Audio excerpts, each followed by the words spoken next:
vehicle you see on the road today, with few exceptions, probably needs its paint buffed, whether it's minor imperfections and swirls in a newer vehicle or an older vehicle that has deeper scratches from dirt on the road, road grime, animal scratches, whatever it may be from pets.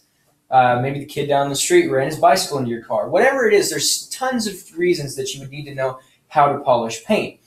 Paint buffing can repair anything from minor scratches to even deeper scratches in a vehicle, and it can help you avoid costly repairs to your vehicle if you do get these sorts of scratches. I learned this technique from working at Twister City Harley Davidson, and over the past year or so, I've learned from a guy has years of experience polishing paint. So, and it's a pretty simple process. There's three main steps. First, you need to examine the paint surface. Then you need to gather your materials, and finally, you need to buff the paint. So, beginning, you need to prep the surface. Now, to prep the surface, first thing you'll need to do is to clean it. This usually entails washing the vehicle. This is pretty clean already. All I need to do is wipe off a little bit of water from the rain that we had and any dust and other little water spots to see what is actually in the paint and not just dirt. Now, this process may change whether or not you have bugs or other grime or road tar or whatever might be on the paint. But the main point is to get it clean. Once you get it clean with one of these nice microfiber towels, you take a look at it and you determine what the paint needs. If it's minor swirls that you can see when the light goes over it, you probably will only need the last two steps and then the wax. If it's deeper scratches, as I can see one right here, or scuffs or oxidation, you'll want to start with this step and move on and make it a three-step process. So that's a pretty quick step. Once you examine the surface, then you need to gather your materials. So there's a few important materials. Microfiber towels are a huge help. They will help you clean up the surface before, during, and after the process. Compounds, this is my most aggressive compound. That's for getting the deeper scratches out. This is a finer compound for getting the scratches that this leaves in the paint out. And this is for making it shine like crazy at the end. And this will help protect that shine. Also, you want to have pads. A foam pad is good for the aggressive compound. And then softer pads like this are better for the softer compounds down the line. So once you've gathered your materials and you've got a decent workspace, and you've got what you're going to buff, finally you can just move on to buffing the paint. So as I mentioned, there's a pretty deep scratch in this. So I'm going to start with this more aggressive compound. You can find these in a lot of places. Auto parts stores are probably the best place to get it. Get a more aggressive compound and get a little bit of it and rub it on to the paint.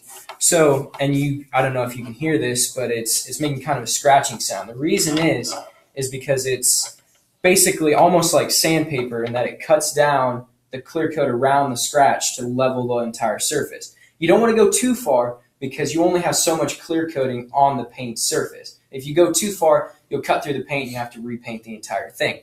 So once you get this on here, you want to go, and with these more aggressive compounds, you can go in a circular motion.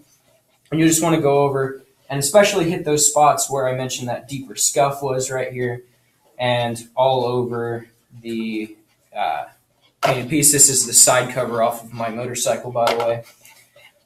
And if you're using a paint polisher, that often makes it easier, but there's a few things you want to keep in mind. You want to use circular motions like that, but you'll want to use the backside of your hand to make sure you're not getting it too warm, because it's really easy to get this too warm and burn the paint. So once you do that and once you go over it, you'll take one of these microfiber towels and you'll wipe off all the wax, and you'll take a look and you'll decide whether or not you got that scratch or that scuff out with that first layer. You never want to go too far with the aggressive compound, but then you can take a look at it and go, okay, once you're ready to move on, you can repeat that step as many times as you need. Once you've decided you're ready to move on, you move on to your second compound, and it's a pretty quick process.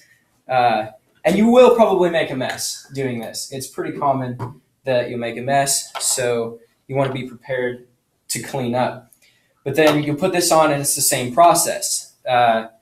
You'll go ahead and put it on and you'll rub it. And again, these aggressive compounds, you can go in a circular motion.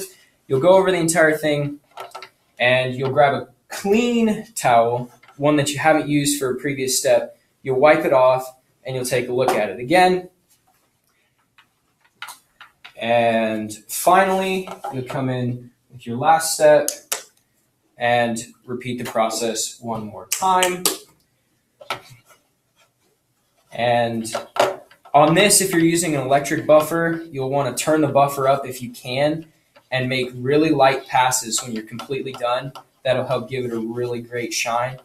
And each one of these steps, you'll probably want to do it multiple times. You want to take a look and see, have I gone far enough? And you can take a look and see whether or not you need to repeat that step. And then finally, you can come with the spray wax, spray it on, wipe it off with one of these towels. You're good to go. That'll help protect it. So all you have to do is examine the surface, gather your materials, and buff the paint. And I urge you to do this yourself because it's a cheap way to repair things on your vehicle. So thank you very much.